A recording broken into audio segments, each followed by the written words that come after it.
Good evening, Zimbabwe. Behold the insult. They dare to call development a lonely slab of cement planted on the roadside like a gravestone for the dreams of forgotten people.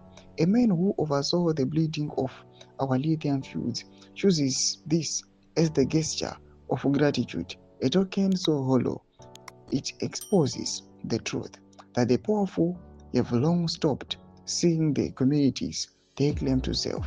They offer dust where they exhausted gold, a cement bench where they harvested futures, expecting applause for crumbs, while they glide past in convoys purchased by the very minerals stripped from the soil of the poor. Tsanambira mashoko oshamisa panguva ino pamusoro aiwa peshedhi yakadhonetwa naWinston Chitando panguva ino vanhu vachipeshana achiti saka munhu akatouya akatokomishina this. Don't forget to subscribe or like out on the bell icon. Karina Mjati anobuda in a powerful speech anyora achiti. Oh yes, accusations hang over Chitando's name like a storm that refused to clear. Whispers of offshore dealings, shadowy companies, foreign benefactors, and late-night negotiations where the nation's wealth was treated like a private wallet. Whether those trails lead to distant islands or boardrooms illuminated by foreign greed, the pattern felt familiar to Zimbabweans watching from the sidelines. They saw a man who rose as the communities he represented sank deeper into poverty, a man whose prosperity grew in inverse proportion to the suffering around him.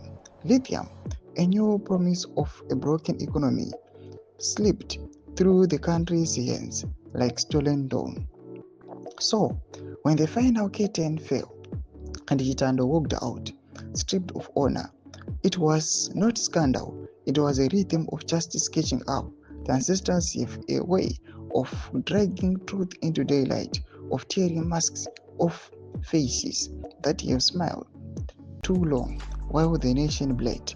His fall became the echo of a weary people, a symbolic walk of shame, kept from years of looting accusations, corruption allegations and betrayals whispered in every village. It felt like karma had finally remembered Zimbabwe's address. Mashuka anobuda toka panguva ino aiwa naKarina Mjati pamusana pekufaiwa kwaita Winston Chitando. Pinda comment section medu dzavafungiro imo tudi pamusoro pechitiko ichi. So subscribe or like, chat on the bell icon.